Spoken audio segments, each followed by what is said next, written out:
तो hello hello hello everyone, it's your boy Insane. आज insane बातें होने वाली है।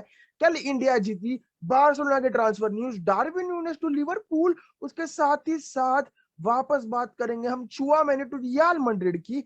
सबसे पहले जाते हैं इंडिया पर। इंडिया ने कंबोडिया के सामने जीत दिया। साले कंबोडिया के प्रेसिडेंट, तुझे और कुछ बहाना नहीं मिला? मतलब वापस वही बहाने की, अच्छे से ध्यान नहीं रख रही, रद्द करो रद्द करो। ले रद्द कर लिया भाई। जीत गई इंडिया 2-0। और who other than Chhetri, the man has been carrying India from past 10 years। 10 years। Obviously captain बनने के बाद से तो भाई ने अलग ही धूम मचाई है। और इवेंचुअली मैं ये भी कहना चाहूंगा कि फुटबॉल का इंडिया में रिवाइव होना, ये सबसे बड़ा श्रेय जाता है सुनील छेत्री को। फुटबॉल एक्सटिंक्ट हो जाता अगर कोई ऐसा प्लेयर ना मिलता, अगर कोई ऐसा बंदा ना मिलता जो फिर भी लगा हुआ है कि इंडिया पहुंचे वर्ल्ड कप पर कहीं ना कहीं, कैसे ना कैसे। मैं ये तक भी कहना चले जाऊंगा ना कि अगर हम वर्ल्ड कप भी जीत जाए, कोई भी हमें वर्ल्ड कप फाइनल में गोल मार कर दे दे या वर्ल्ड कप में चले जाए, सुनील छेत्री का contribution will always be greater than any of the contribution जो भी आने वाले। ऐसे टाइम में अपनी कंट्री को बार बार जिताना जिताना तो छोड़ो, बार बार उस मेंटेलिटी पर लाना कि हम कर सकते हैं, हम एक दिन जरूर जाएंगे। और एक ही पूरी कंट्री एक बंदे पर होप्स लगाई बैठी है। That man needs something, that is our respect. Bharat Ratna दो भाई, भारत रत्न दो उसको। मैं बोल रहा हूं फुटबॉल इंडिया में इसी वजह से जिंदा है क्योंकि सुनील छेत्री है। मैं इस एक्सटेंट तक भी चले जाऊंगा, मुझे हेट मिलेगी चलेगा, बट मेरे लिए वही है। बच्चे बच्चे की जुबान पर एक नाम रहता है, सुनील छेत्री। कोई हो या ना हो, सुनील छेत्री जरूर होता है भाई। कल इंडिया जीती या सुनील छेत्री जीता, सुनील छेत्री की वजह से इंडिया जीती। सिंपल। अब जाते हैं यूनाइटेड पर। मतलब यूनाइटेड पे कोई लीक हो या ना हो, उनके मतलब उनके फैंस बना ही देते हैं कुछ ना कुछ।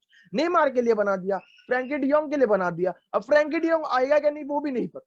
मालूम पड़ रहा है यूनाइटेड ने एक भी कोई साइन नहीं किया समर ट्रांसफर विंडो, तो पछता हो जाएगा। वैसा तो नहीं होगा, किसी ना किसी को तो साइन कर लेंगे। अब जाते हैं चुआमेनी। 80 मिलियन की साइनिंग है, वो तो हमें पता है, वेरिएबल वेरिएबल मिला के 105-107 मिलियन होने वाले हैं। बट सिक्योर हो चुका है रियल मैड्रिड का मिडफील्ड फ्यूचर के लिए। केसीएम अब ग्रूम करने वाले हैं फेदे वेलवर्दे, कामाविंगा और चुआमेनी को। और मुझे बहुत खुशी होती है अगर बार्सिलोना चुआमेनी के पीछे पड़ती। वो अलग बात है, हमारे पास पैसे नहीं है, दैट वो सब, ये वो तुम ऐसे कैसे करोगे, पैसे नहीं है तो। बट मुझे जो बुस्केट्स के ज्यादा प्लेयर नजदीक लगते हैं दुनिया में, दो ही ऐसे लगते हैं कहीं ना कहीं, इट इज रॉड्री और चुआमेनी। तो अगर ऐसा होता तो मुझे मजा आ जाता, बट तीनों ही वर्क हॉर्सेस, तीनों ही नहीं थकने वाले। और जो शिकायत होती थी मैड्रिड फैंस को एंसेलोटी से कि सब एक ही प्लेयर को खिला रहा है, मतलब थक नहीं जाएंगे क्या वो? तो कैसेमीरो को इस सीजन देखा हमने, उसकी परफॉर्मेंस बिलो पार जाती हुई बिकॉज ऑफ फटीग। मतलब हर एक मैच इन एंड आउट खेल रहा है। तो अगले सीजन तुम्हें वो शिकायत नहीं मिलने वाली क्योंकि कैसेमीरो और चुआमेनी के बीच में बराबर रोटेशन होगा। 105 मिलियन तुम इसीलिए नहीं दे रहे कि वो बेंच पर आके बैठेगा, बैकअप वैकअप कुछ नहीं है वो। दोनों को बराबर चांस मिलेंगे और उसके बाद फ्यूचर में जाकर इनकी मिडफील्ड सॉर्ट हो जाएगी। ठीक है, अब जाते हैं हु इज डोडो। डोडो है कौन भाई? बार्सिलोना क्यों पीछे पड़ी है? डोडो है एक ब्राजीलियन बंदा, 23 साल का है। इसीलिए पीछे नहीं पड़ी कि वो ब्राजीलियन और 23 साल का है और राइट बैक है। इसीलिए पीछे पड़ी है कि उसके ट्रेड बहुत तगड़े हैं। ठीक है, 23 मैचों में टर्किश लीग में खेलता है शख्तार दोनेस्क के लिए। 23 मैचों में 4 असिस्ट है। और एक बात बोलने जाओ तो उतना ही अटैक में अच्छा है जितना ही डिफेंस में अच्छा है, मतलब इक्वल है सब। 2.67 टैकल्स पर गेम, और उसकी बॉल रिट्रीविंग भी बहुत अच्छी है। तो एक बात समझ लो, हमें एक ऐसा बंदा मिलने वाला है जो कहीं ना कहीं वो डैनियल में जरा रोल निभाएगा, जो आगे पीछे करो आगे पीछे करो। गलत सेंस में नहीं, फुटबॉलिंग टर्म्स में, पिच पर आगे जाओ पीछे आओ, मतलब अच्छे से दोनों ही काम निभा सके। जब हमें लगता हो कि आगे जाने की जरूरत है, वो ओवरलैपिंग रन निकालने की जरूरत है, राइट विंगर से, राइट विंगर के आगे जाने की जरूरत है, तो राइट बैक हमारे वैसे काम करते हैं। और सबसे मेन बात, उसकी अच्छी एट्रीब्यूट्स क्या है? बॉल प्लेइंग एबिलिटीज, पासिंग उसकी अच्छी है, एक्सीलरेशन अच्छी है और कंपोजर। देखो बार्सिलोना में एक चीज बहुत कंपलसरी है, चाहे तुम वो गोलकी के पास रखो या किसी के पास भी, अगर तुम्हारे गोलकी के पास कंपोजर है और फिर भी खेलेगा, उसको तुम हटाओगे नहीं? देख रहे हो ना अभी क्या हो रहा है। मतलब कंपोजर होना बहुत जरूरी है बार्सिलोना में कि तुम डिफेंस को अट्रैक्ट करो, मतलब प्लेयर्स को अट्रैक्ट करो और फिर पास करो। तो उस बंदे में वो है, उसकी पासिंग विजन भी अच्छी है, आगे भी बहुत तगड़ा जाता है, डिफेंसिवली भी बहुत सॉलिड है। तो हमें एक पूरा पैकेज मिलेगा जो अपना काम कर सके बहुत अच्छी तरीके से। और अगर डेस्ट के साथ आ जाए तो क्या ही बात भाई, अगर डेस्ट नहीं जाए कहीं पर तो दोनों ही एक दूसरे को पुश पुश मोना पुश करते रहेंगे और दोनों का बेस्ट निकलेगा। और ये अच्छी साइनिंग हो सकती है अगर बार्सिलोना करे तो, क्योंकि 20-30 मिलियन की साइनिंग है, 20-30 मिलियन के बीच में रेंज में पड़ेगा।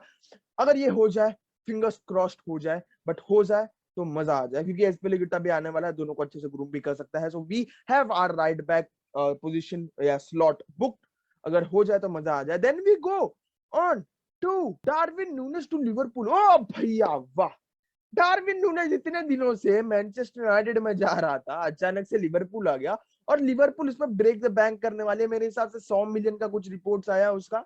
जब 100 मिलियन लिवरपूल डाल रही है, मतलब वैसा तो करती नहीं लिवरपूल, बेसिकली कुटिन्यो के जो पैसे आए तो उससे उनका रिबिल्ड हो गया था। तो 100 मिलियन ब्रेक द बैंक क्यों?